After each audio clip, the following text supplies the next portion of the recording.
Bismillahirrahmanirrahim. Assalamu alaikum and welcome back to your communication skills class again.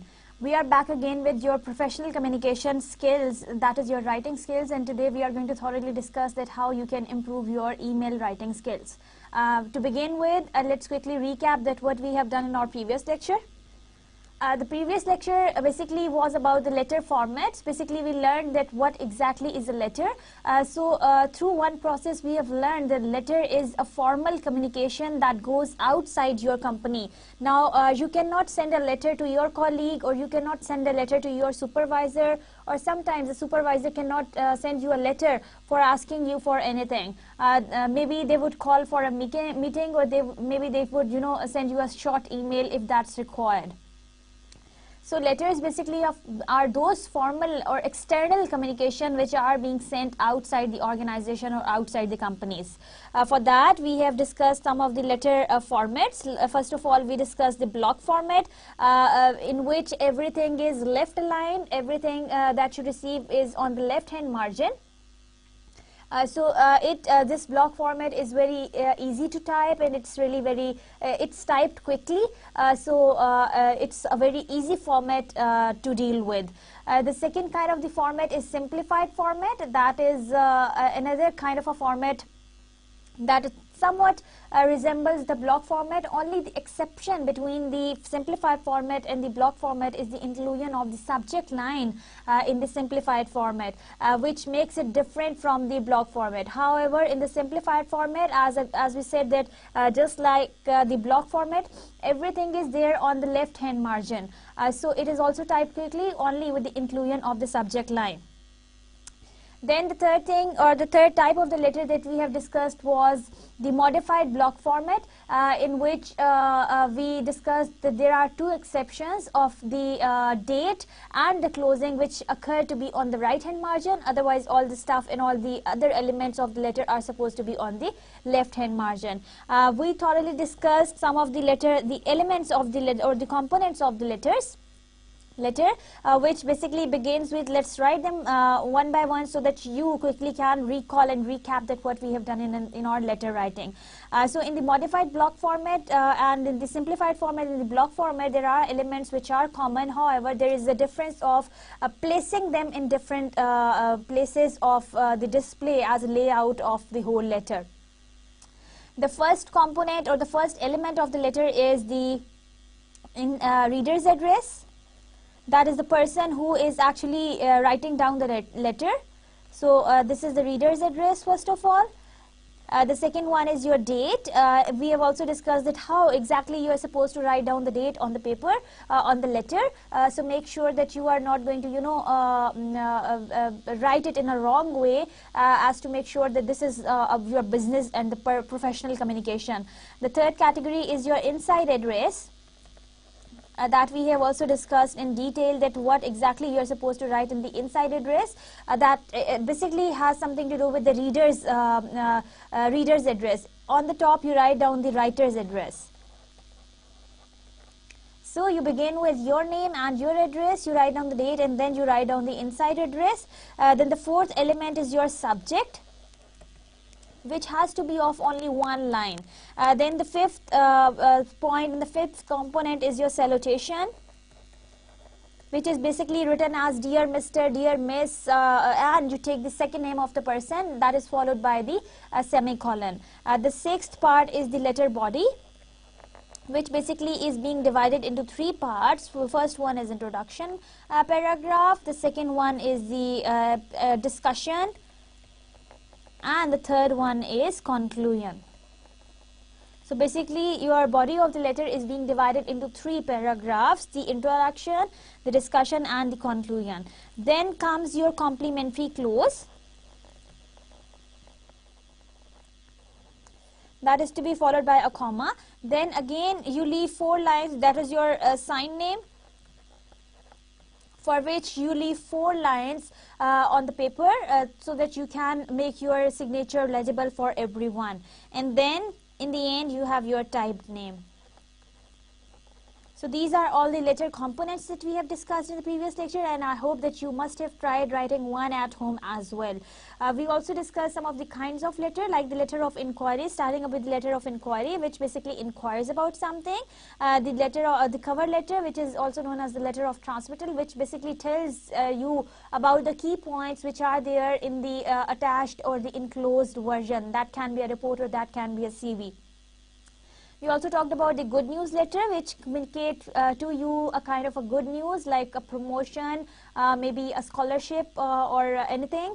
Then again, another type is the bad news letter, which basically communicates to you some kind of a bad news that you can come across, like termination or not getting admission in the university or not being employed as the job candidate. So the next letter type is the complaint letter, that is complaining about any product that you have purchased from market. Basically your complaint letters have enclosures of the receipts and the guarantee and the warranty cards. Adjustment letters is the next type, that is being written in response to your complaint letters, which basically are 100% yes or 100% no letters. The next letter type is known as sales letter, which are basically written for introducing any kind of a new product in the market for your audiences. Then we thoroughly discussed that how to write down a cover letter, and we have also tried one writing in the classroom as well. Today we are going to thoroughly discuss about the email writing, and we would make sure that you learn that how to write an effective email for your reader. So first of all, we will see that what exactly is an email. We will discuss thoroughly the techniques to write effective emails. We will also discuss that when are you supposed to use emails in your correspondence. We will also talk about the effective subject lines, that how you can compose your subject lines that can determine that what this email is going to be all about. We will also talk about email content and style and tone. We will also discuss the email formats, that can be business-like, that can be formal, or that can be informal. We will also talk about the email signatures that you can insert in the email. We will talk about professionalism and the email etiquettes also in today's lecture. So during the discussion, keep your copies and your pens in your hand so that you can keep on noting down every important aspect of today's lecture on your own. So to begin with, let's quickly talk about that what exactly is an email and what do we call electronic correspondence as. Now it is a correspondence. Now this correspondence is basically a communication that is going on between the sender and the receiver. As we said that the communication basically involves three major components. There has to be a sender, there has to be a receiver, and the third element is the most important, that is the information or the message that is being shared between these two. So if we talk about email automatically is a correspondence between the sender and the receiver through internet. Now emails are basically sent through the internet. I hope this word is not new for you and all of you know that how to exactly use internet. Now internet is also known as the information superhighway. Now I am sure that you must have traveled on the superhighways that have been built from city to city in Pakistan. Now if you talk about or if you relate email as the information superhighway, it means that your information is going with the speed to the reader to deliver the information or to deliver the message. So it is a quick mode of communication starting from the sender reaching to the receiver without any hurdle or without any obstacle. It is also known as the global information system. Now you can even within the city or within the country and also from country to country and from also from ocean to ocean, you can keep on sending your emails very easily. So it is also known as the global information system, where you can, while sitting here in one country, you can communicate to your relatives. You can also communicate to different clients and customers who are sitting in any other country or any other organization abroad. So it's also known as global information system, where you can easily share your information with a lot of people who are not in your approach. So this electronic correspondence is linked together by the global addresses. Now address, you can have one address and you can also have more than the addresses. This basically you are linked together by making your address on any kind of a link that you find on internet, and then you can communicate with people through your inbox. It supports communications through internet protocol. So internet also provides you one protocol by providing you different kinds of URLs like Hotmail, Gmail, Geno and all these.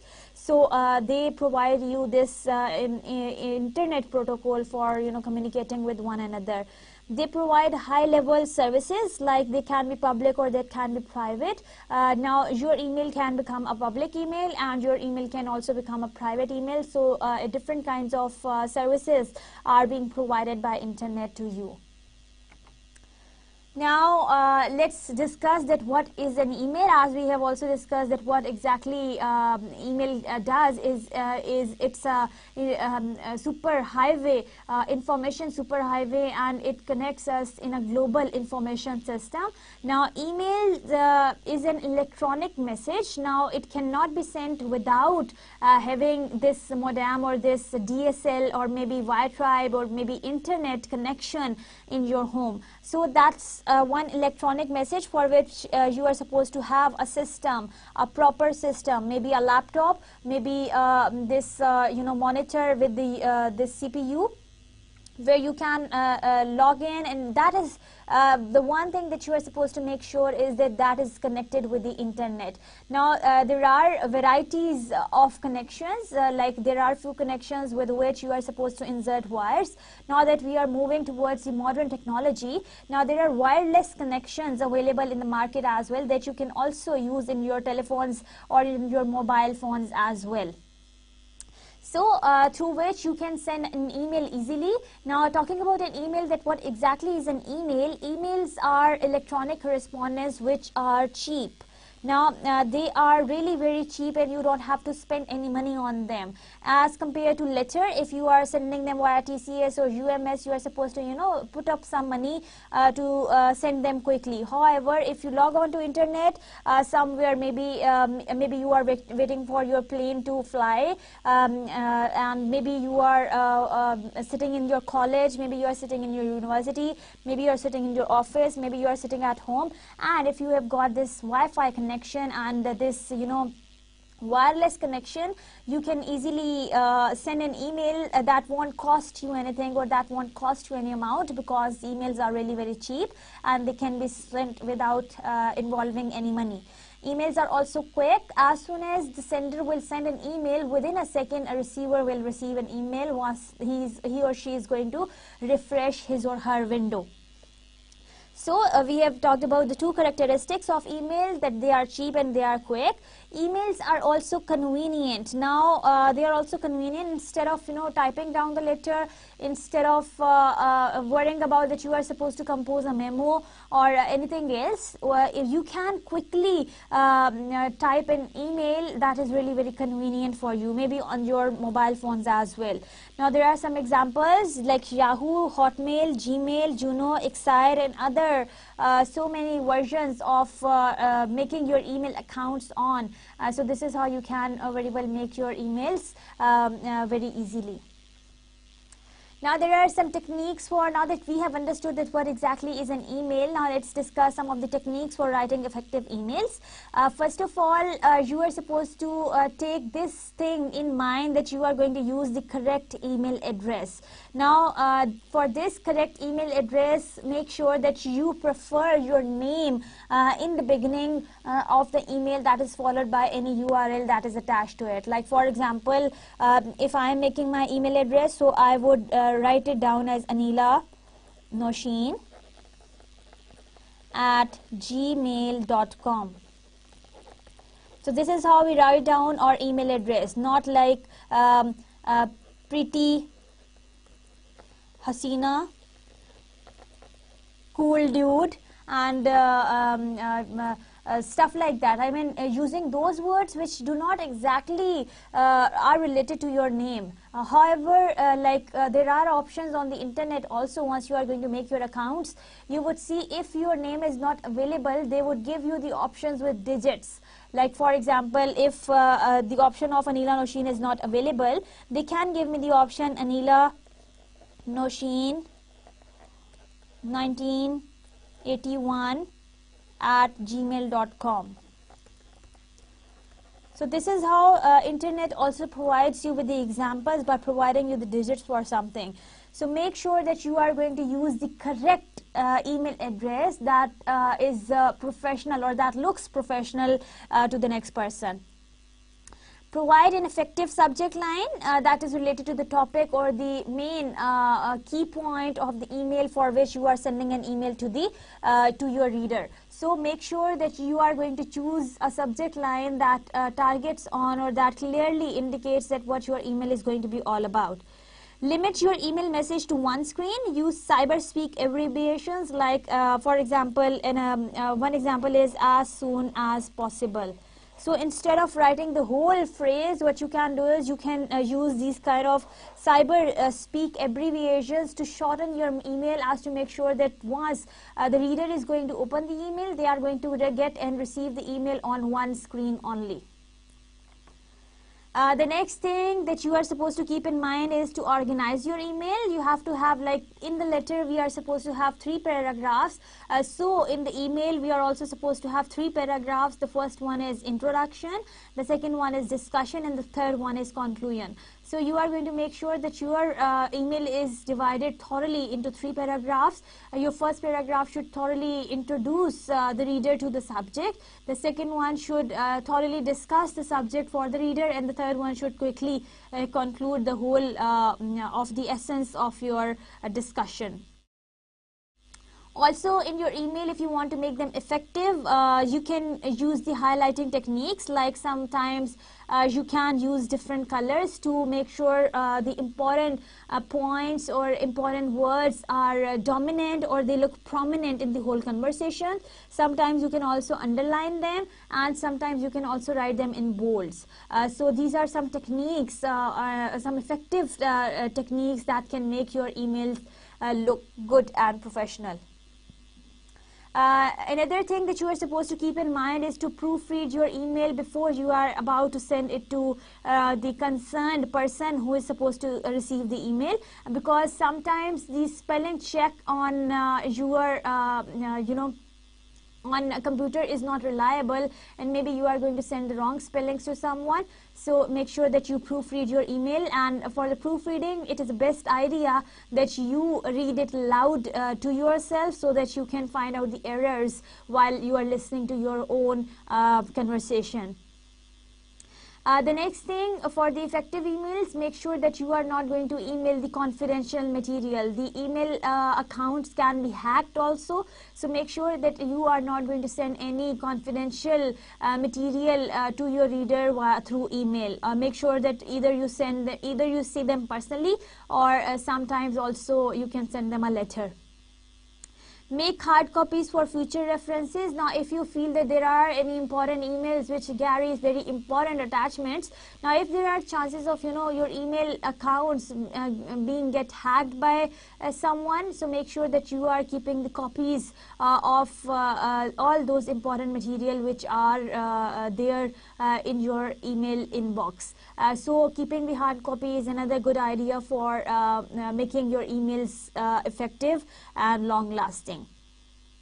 There are some practice etiquettes, like first of all, you are supposed to sound courteous in your language while you are writing down an email to someone. Then don't write abusive or angry language messages. Now, you are not supposed to use any abusive language or any angry language messages. Your tone should be courteous to the person, and it should be a business-like tone. As we had been also talking about the you approach, and we had been also talking about the plain English. So make sure that the tone that you are going to use in your communication is going to be very, very professional. Then also express emotions. You are also supposed to express your emotions in the email thoroughly, like I am very delighted to receive your email, I am so glad to hear from you, and these kind of words can be used in a very courteous manner to make sure that the audiences, they are properly responding to you. Now, if you see on the screen, here is a sample email for you. Now, this is the structure how usually emails they look like. Now, first of all, if you see on the screen, this is a Gmail account that clearly indicates that you are supposed to compose an email here. This is your inbox. This is those emails which are starred, like this, those emails which are important. This is your sent email inbox. These are your draft messages. You can also chat online if you find someone available in green. Otherwise, those who are not available are blank. Now, if you see the options on the screen, this is your send button. Once that you have written down the message thoroughly, you send your information. Save now, discard, labels, and so on and so forth. So this is your toolbox in which you would write down the address of the receiver of the email. So the person whom you are sending the email, his or her address should occur here. Like that can be xyz@hotmail.com. Like this. And then if you are putting someone in the carbon copy or in the blind carbon copy, write down their emails here. This is your subject line. You are supposed to make sure that your subject should clarify clearly that what your email is going to be all about and what would be thoroughly discussed in your email. So this is how you write down your subject in this very box. You can either attach a file or you can also insert the invitation to someone. Now these are some of the options that can help you compose or format your email. You can bold it, you can put that in the italics, you can underline that, you can kind of put the effects on them also, and then there are color options also. You can also insert the smileys, the numbering and the bullets, left aligned, right aligned, inverted commas, and everything is available on the screen that can help you format your email very efficiently and very quickly. So this is one sample email that I have just shared with you. Now there are some email problems that you can come across while you keep on sending and receiving the emails from different people. Now there are sometimes poor and incomplete documentations in the email. Sometimes what the sender is saying is not properly being conveyed in the email. So there is a problem there in such kind of the emails. There are sometimes computer limitations, like computers sometimes the internet, because the computer has got a lot of virus, so internet connections, they don't work properly in the computers.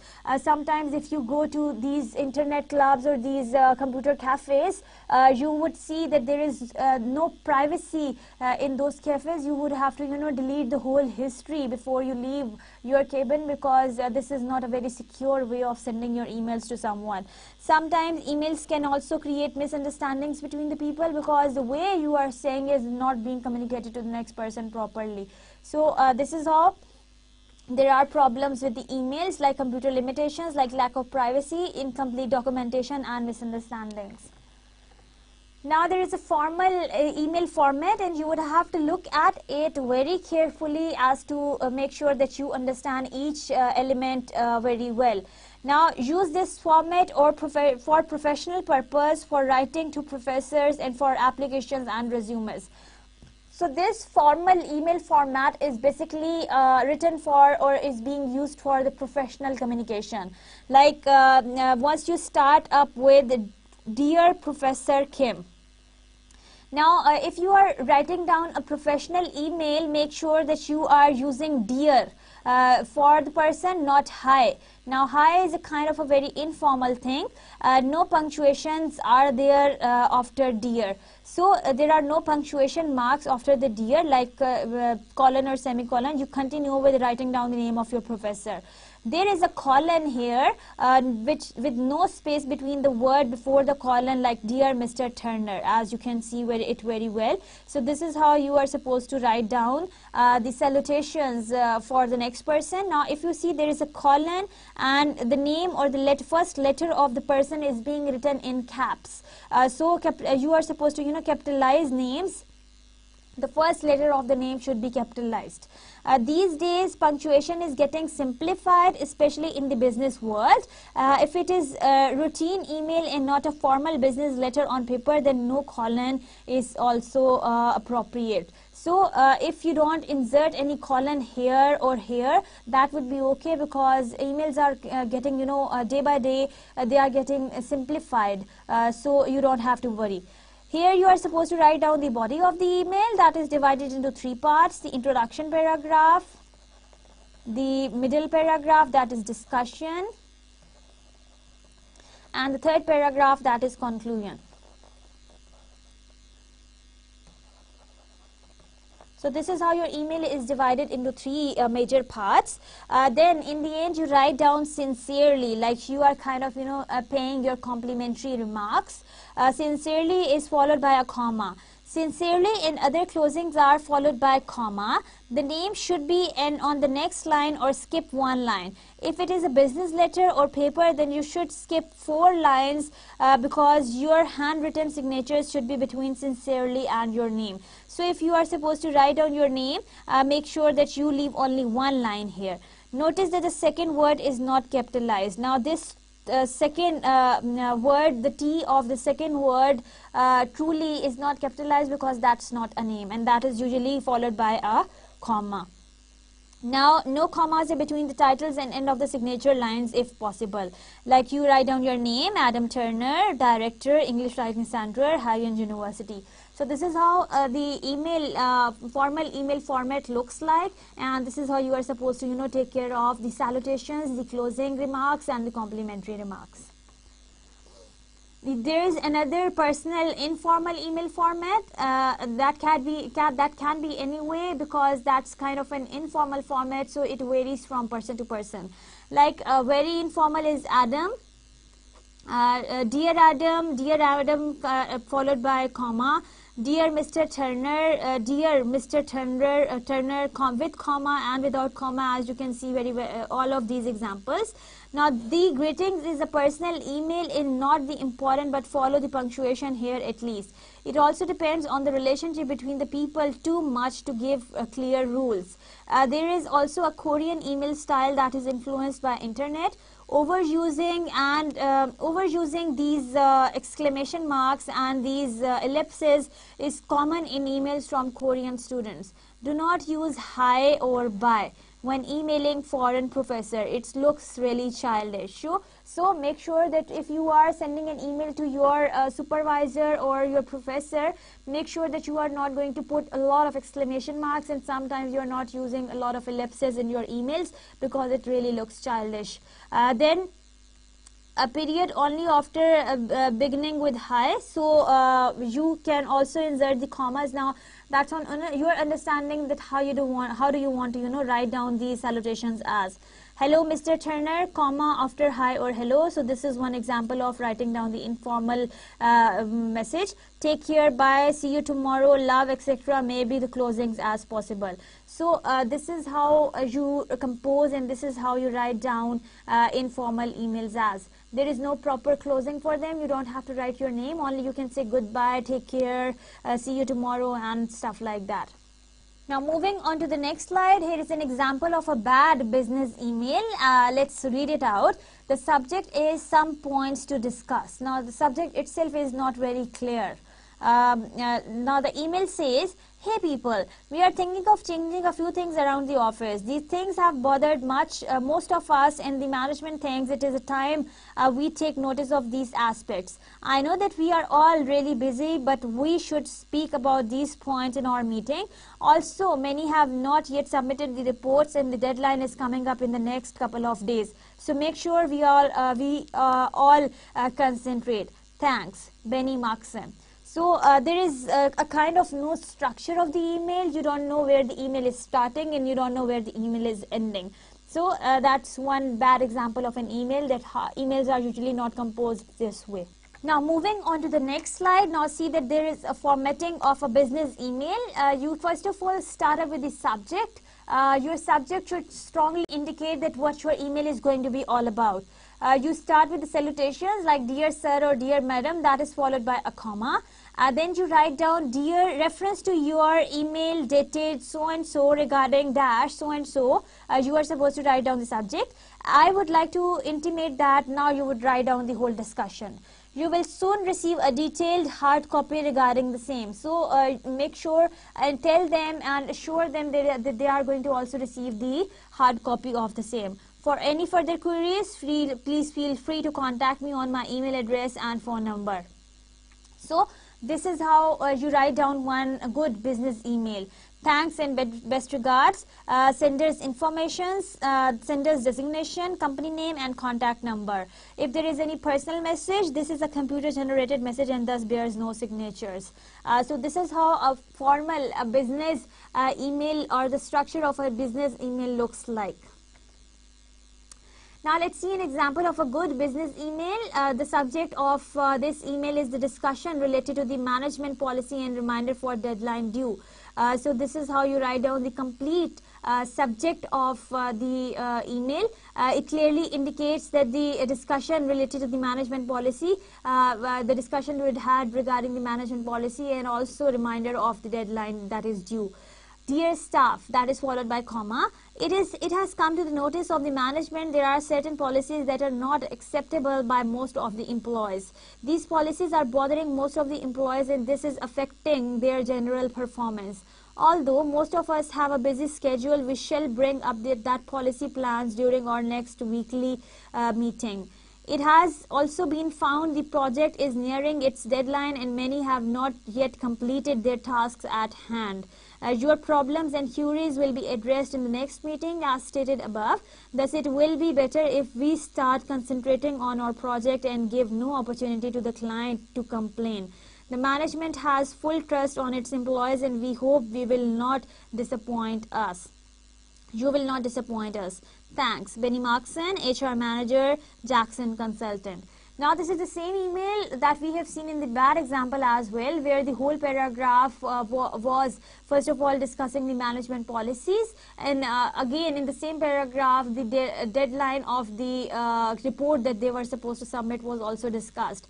Now that was a bad idea of writing everything in one paragraph. Now if you see this format on the screen, this is a far better idea that you separate your ideas into paragraphs and also stick to the salutations and closings and also your signatures as to make sure that the receiver gets to know that where this email message is starting and where this email message is ending. Here is a business email sample for you that you can copy in your writing pads. Like for example, you start up with to. You write down their email address, you CC to the people whom you want to CC from, that would automatically occur in front of you. Subject would automatically occur like that. Now the email says, Dear Anna, welcome to our hive. It is a pleasure to welcome you to the team of so and so. We are excited to have you join our team and we hope that you will enjoy working with our company. On the last Saturday of each month, we hold a special staff party to welcome a new employee. Please be sure to come next week to meet all of our senior staff and any other new staff members who have joined this month. You will receive an email regarding the same with further details. If you have any questions during your training period, please do not hesitate to contact me. You can reach me at my email address or my office line at 00 whatsoever. Warm regards, James. Now, this is how you write down a professional business email. Your signatures are supposed to be followed by your name, your designation, and the company in which you are working. So this is how professional business emails look like. Now let's move on and let's see that when exactly you are supposed to use the emails. If the communication will require a lot of back and forth discussion, or if the subject is delicate or sensitive, you should call or speak with the person directly instead of sending the emails to them, because emails can sometimes be intriguing and sometimes it can be confusion and can create the misunderstandings between the people. So if there is a lot of back and forth information going on, do not trust on the email, put them aside. Try directly going to the person or make them a phone call so that you can understand the matter fully.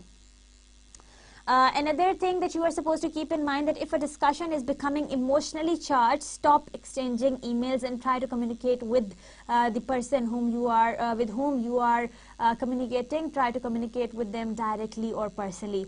Speak to the person directly to clear up any misunderstandings that are happening because of the language that have been used in the email. So make sure that when exactly you are supposed to email are the situations where you get heated up with the back and forth conversation where there is no solution coming out, and when the conversations they become emotionally charged, and you are supposed to quickly stop them there. Try to talk to the person directly, maybe by making a phone call, or maybe you can reach them personally on your own. Now there is another way when you are supposed to use emails. How well do we communicate? Now this is our understanding, and there is one statistics being shown on the slide, that how frequent is that we rely on phone and email. Now communicator believes that he is clearly communicating. Now through email they believe that they are communicating 78%, and through phone also they believe that they are communicating 78% correctly. Receiver believes he is correctly interpreting through the email, that is 89%, and through phone it is a larger quantity, that is 91%. So it is preferable that you communicate with the person through phone. Receiver correctly interprets a message through email, that is 56%, and through phone it is 73%. So if you see the ratio, overall the ratio of the email is low. And why is it low? Because if you are not writing it in a good way, or in a business-like mode, or in a business-like manner, it would automatically lead to the misunderstandings between you and your receiver of the message. Now let's move on to discussing the effective subject lines for the emails. First of all, we are going to talk about clarity. Then we are going to talk about the descriptive subject lines, and then we are going to talk about providing the critical information in the subject lines. So there are examples of the ineffective subject lines, like for example, the subject of an email cannot be simply hi, it cannot be questions, it cannot be meeting, it cannot be one more thing, or it cannot be some thoughts, because all of them, they are kind of vague, and they are kind of ambiguous, which are not exactly providing you the idea that what your email basically focuses on. There are some effective subject lines that you can see, like for example, party planning meeting scheduled for 3 p.m. Now it really becomes kind of appealing for the person to understand that you are party planning meeting that is rescheduled for 3 p.m. Another subject can be help, I can't find the draft for the Smith paper. So this is how you can write down and you can call for help. If you have only written help, they won't understand that what exactly you are looking for, and they might not go into the details of your email. Reminder, peer review articles they are due tomorrow by 3:30. Questions about sociology 210 projects. So this is another way of writing the subject of your email nicely. Congratulations to Jennifer for winning Nobel Prize. So this is another way of writing a smart subject line for your email. Now effective subjects line of the emails are, like for example, question about Smith paper, was please help with this. So if you have written on the previous slide, we have seen that question about the Smith paper. So the reply is coming that please help with this. So change subject lines when necessary. That depends on the continuation of the message that was proposed by the original sender. Now another, remove extra email prefixes like this.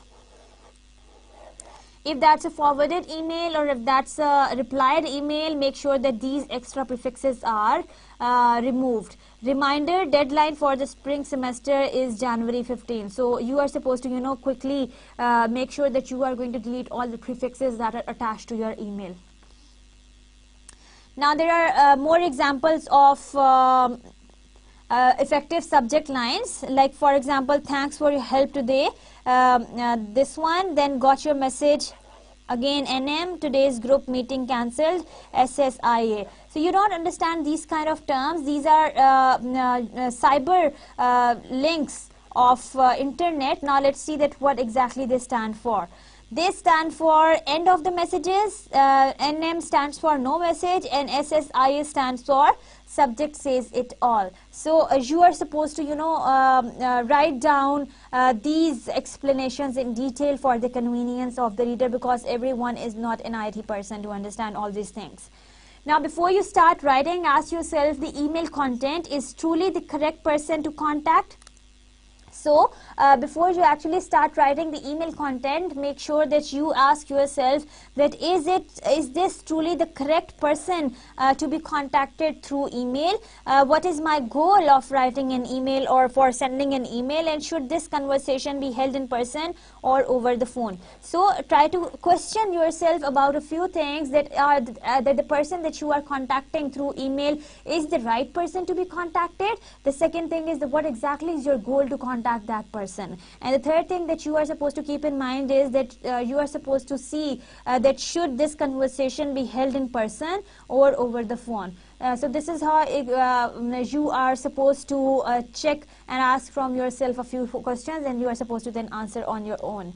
Regarding the email content, again, use a polite and respectful greeting and closing. Like, for example, in other words, you are trying to be courteous to the next person.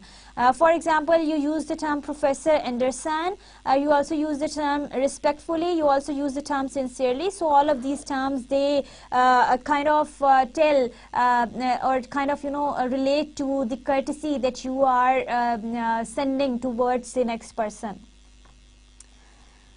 Again, talking about the email content, there should be brevity and clarity in the sentences that you are using for sending to the receiver. So now those sentences that you are writing should be clear, or the message should be clear for the next person.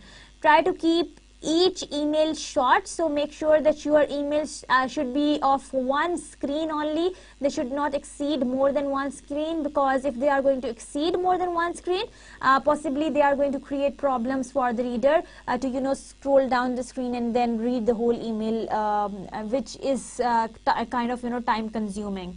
Now try to use paragraphs, and paragraphs should be of only 5 sentences. Your introduction paragraph should be of 5 sentences, middle, and then your conclusion paragraph. So there should not be altogether more than 15 sentences in the email. Then in this message, scannable and actionable. So make sure and ask yourself that is this message scannable or actionable. So if by looking at the screen, can the reader take action or can reply back to you, or is that scannable, that can the reader scan through the whole email at one go? So this is how you compose or you write down the email content. First of all, look for the clarity, then look for that email. Try to keep your email short, and for that you are supposed to make sure that you are going to divide your email into paragraphs, and every paragraph should be of 5 sentences only. And also see that it occurs on the one screen only. The screen should be scannable and actionable as well. Use topic sentences. You are supposed to also see that you are going to use these topic sentences in your emails, as to make sure that the sentences deliver the main idea to the reader quickly. One topic per email, so make sure that only one topic is being addressed in one email. If you have 2 topics, try to compose another email for the other topic that you have in your mind. Provide important dates and references. Also, if you are inviting them, or if you are referring to any meeting, make sure that you write down the venue and the date clearly. Put each action or point on its own line. So make sure that every action should be thoroughly elaborated in one line once you are talking about the good email structures. Now here is another example of the poor email content, as you can very well see on the slide as well. Now let's try to read it down. John: hey, I was just thinking about the meeting we had about a new workshop you were planning for next week about resume writing. I think that we may have forgotten to include all the students who might benefit from this workshop. There are several groups of students at the School of Public Health that were not on your list. Of course, you may have added them to your list since our last meeting. Sarah from the School of Public Health contacted me to ask if the students from the epidemiology program were on our list of included students. She also wanted a list of all the included departments from the School of Public Health. Can you send me a list of all the included students group? I can then send the relevant information on to Sarah because she needs this information by tomorrow. Thanks, Rachel. So that's one way of, writing the poor email structure. Like, this is kind of a really elaborated email. Only the gist of the whole email was that he wanted the list of the students groups. So instead of, beating about the bush, Rachel must have directly called for the list from John. Now, there is a better email content. Now, let's try to read that again. John, can you send me a list of students included in the resume writing workshop by tomorrow? We may have forgotten to include all of the students who might benefit from this workshop. There are several groups of students at the School of Public Health that were not on your list. Sarah from the School of Public Health contacted me to ask if the students from the epidemiology program were on our list. I will send her that information tomorrow after I get the list from you. Thanks, Rachel. So this is a kind of a well-composed and kind of focused email that asks for the list from the person John, instead of beating about the bush and making your sentences elongated and not dividing them into different paragraphs. Now moving on to the next slide. Let's talk about the format of the email. The plain text versus HTML text. Plain text is always preferable because HTML text is sometimes not understandable by everyone. Sent from your university account. Another idea is to, if you are sending a professional or a business email, send from your university account for the reader. Don't type everything all in caps because it looks like that you are shouting at the next person. So you are going to be very, very careful with that. There are email signatures. Use an appropriate signature that should be brief of 4 to 5 lines. That should be informative, and that should also provide all the necessary contact information. That should look professional and do not include pictures, quotes and animations that look kind of unprofessional in tone. So you are going to see that you are going to provide that information in your email, in your signatures that is related to your workplace.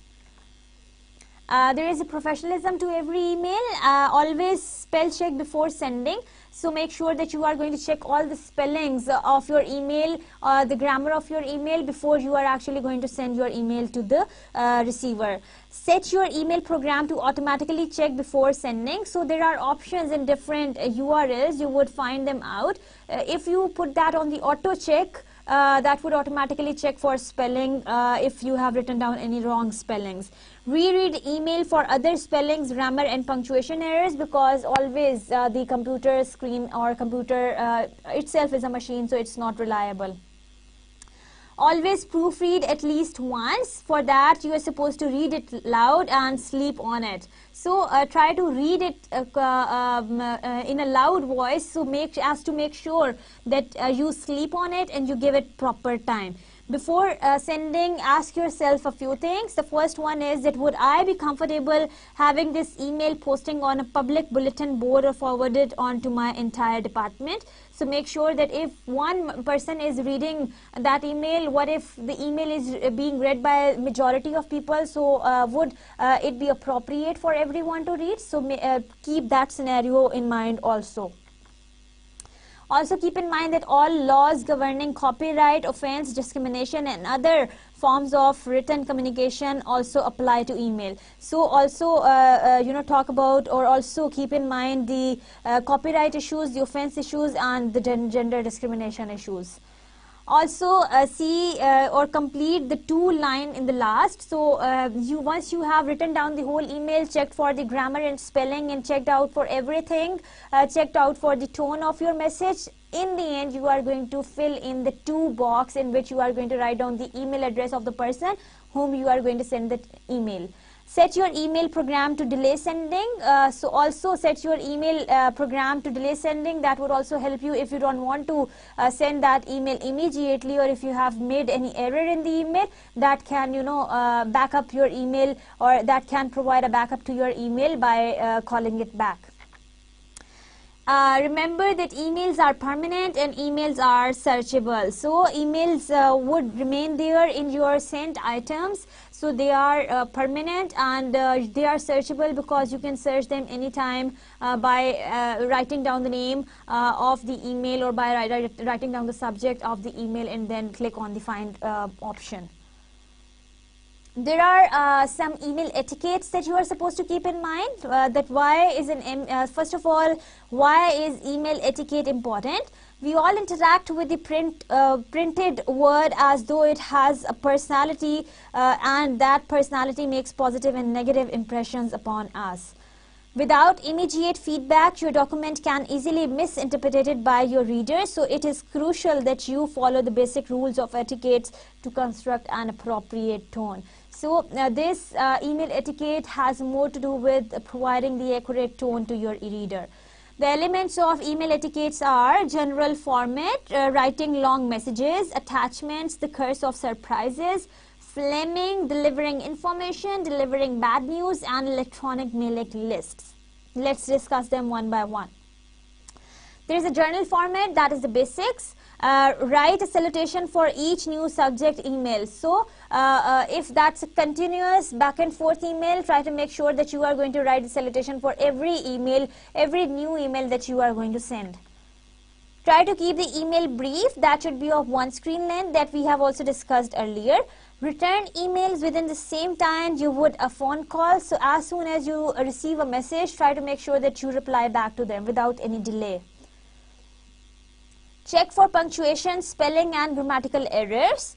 Use caps only when appropriate. Format your email for plain text rather than being HTML, not put them into the caps. Use a font that is a professional or a neutral look. There are some general format and character spacing. Try to keep your line length at 80 characters or less. So one line should be of 80 characters or maybe less than that. Now character has something to do with the including the spaces, including all the letters in the words. If your email is likely to be forwarded, keep it to the 60 characteristics or less. So if you are forwarding a message to someone, make sure that your email is less than 60 characters per line. Set your email preferences to automatically wrap outgoing plain text messages. So there are some automatically or email preferences that you can set, like delays, and then checking for grammar, checking for spelling and stuff like that. So you can put your email preferences automatically on your URL link. Now there are general formats, lists and bullets. When you are writing directions or want to emphasize important points, number your directions or bullet your main points. For example, place the paper in drawer A, click the green start button. Another example is improve customer satisfaction, empower employees. So these kind of instructions or these kind of lists or these kind of numberings, as you can see on the slide as well. Now numbering and bulleting can be of good ideas to show that how you can highlight the important points in your emails. Now talking about the tone, write in a positive tone when you complete the report instead of writing if you complete the report. Avoid negative words that begin with un, non and x or that end with less. Like for example, unless, non-existent, ex-employee, undecided, and so on and so forth. Use contractions to add a friendly tone like don't, won't, can't. So these kind of contractions can provide a friendly tone in your email. Regarding the attachments, when you are sending an attachment, tell your respondents what the name of the file is, what program is saved in, and the version of the program. Like for example, this file is in MS Word 2000 under the name lab file. So this is how you tell clearly to the receiver that you have sent an attachment with the name so and so, and that is attached under so and so name. When your message is long, you are supposed to see that create an elevator summary. You can summarize your message to make it short. Provide a table of contents on the first screen of your emails. If you require a response from the reader, then be sure to request that response in the first paragraph of your email. So if you are replying to someone, so make sure that your first paragraph is going to be or focus on the reply of the whole email. Create headings for each major section. So if that's a long email, make sure that you create headings for each section. Elevator summary and table of contents. Now let's discuss them in detail. An elevator summary should have all the main points of the email. Like for example, our profit margin for the last quarter went down 5%. As a result, I am proposing budget adjustment for the following areas. This is the table of content that you can see on the right hand of the slide. This email contains the budget projections. This is point A, this is point B, this is point C, this is point D. This is what you call the table of contents or the summary. This is the summary and this is the table of contents. So this is how you are supposed to write it down for the convenience of the reader if your message is very long. Delivering information about meetings, orientations and processes. Include an elevator summary and table of contents with headings. So headings can also be a good idea along with providing the elevator summary and your bullets, the table of contents. Provide as much information as possible. So give them the complete information instead of skipping the information that was important and that was the main core. Offer the reader an opportunity to receive the information via email if the email is too confusing. So offer the reader that if the email is not very understandable by them, you can also send them a mail containing the hard copy of the same information. Now, once you are delivering the bad news in the email, deliver the news up front. Avoid blaming statements. Avoid hedging words and words that sound ambiguous. Maintain a positive resolve. For that, let's see the examples also. Now, for delivering the news up front, here is an example. We are unable to order new computers this quarter due to budget cuts. So this is, your bad news is being supported with the reason that is the upfront news. Avoid blaming others. Like for example, I think it will be hard to recover from this, but what can I do to help? So this is kind of blaming others that what can I do now? You have done it all. Avoid using hedging. For that, here is an example. Our pricing structure is outdated. More examples of hedging are intents and purposes, possibly, most likely, perhaps and maybe. So these kind of hedging words can be used to make your email more understandable by the next person. If you are writing a complaint, make sure that you should briefly state the history of your problem to provide context to the reader. For that, explain the attempts you made previously to resolve the problem. Show why it is critical for problem to be resolved by your reader, and offer suggestions on ways you think it can be resolved or how you are willing to help in the matter. So if you are writing down the complaint, also provide them the solutions. Do not try to impose things on them. Also bring up some solutions and also try to find out some solutions and give them some suggestions also. Other ideas for writing down the email complaints are that briefly state the history. For doing so, how you can state the history is the current way we choose officers for our organization is not democratic. So earlier they were the way they were used to do was democratic. As a result, we have popularity context that does not always get us the best candidates. Show attempts made by you thus far to resolve the issue. So also tell them that you have also made attempts to solve the issue.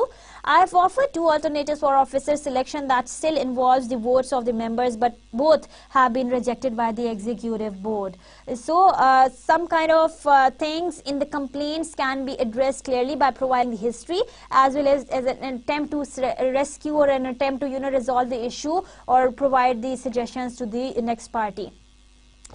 Show why is it important for your reader to get involved. This is a problem, like for example, this is a problem for two reasons. First, I am concerned that the executive board no longer protects the interests of organization and that their actions are not in keeping with the constitution of the organization.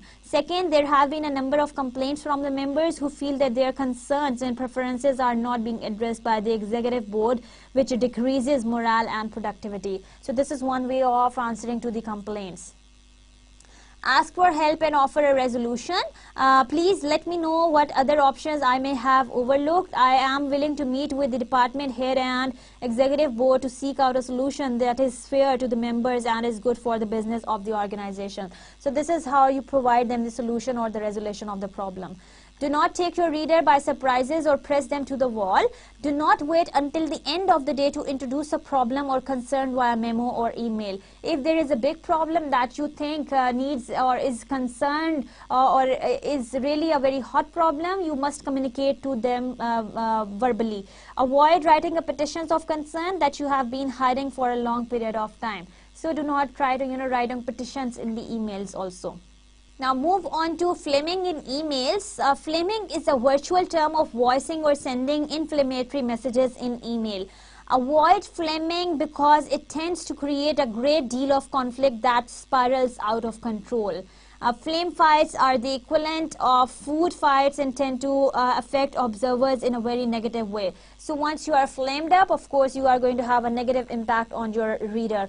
What you say cannot be taken back. It is in black and white. So if you have sent an email, that would never come back because that was in black and white. So try to make sure that you do not send emails once you are heated up.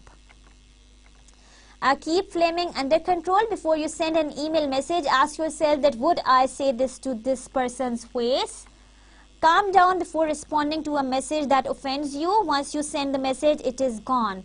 Read your message twice before you send it and assume that you may be misinterpreted when proofreading. Now, responding to a flame, emphasize with the sender's frustration and tell them they are right if that is true.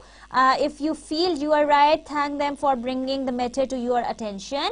Explain what led to the problem in question. Avoid getting bogged down by details and minor arguments. If you are aware that the situation is in the process of being resolved, let the reader know at the top of the response. So if you are responding to a flaming email, try to make sure that you are going to keep that thing in mind, that you try to resolve the matter for the reader and try to put yourself into their situations and apologize if that is necessary. Your emails will not work when there are times when you need to take your discussion out of the virtual world and make a phone call. If things become very heated, a lot of misunderstandings occur, or when you are delivering your delicate news, then the best way is still face-to-face. It brings us to the end of today's lecture. It was really very interesting lecture that was related to your email. Today we have thoroughly discussed that how email is an international information superhighway where you can exchange your ideas and your messages and the information from city to city, from country to country really very easily through internet. We also discussed some of the techniques of writing down the effective emails. We also discussed that how when are you supposed to use these emails other than you can make a phone call, or you can call up for a meeting, or you can see and meet people face to face. We also talked about the email content, style and email formatting. We also discussed that how you are supposed to insert the signatures in the emails that are supposed to look very very professional. We also talked about professionalism or the professional tone in the emails. Also we have discussed email etiquettes that you must have learned a lot, and I hope that you once you are going to write down an email now, you would write that in a very professional way. Here is a list of references from where the material was taken. I am Anila Noshin saying goodbye to you. I'll see you in the next class with another exciting episode of writing down memos. So till then, take very good care of yourself. Allah Hafiz.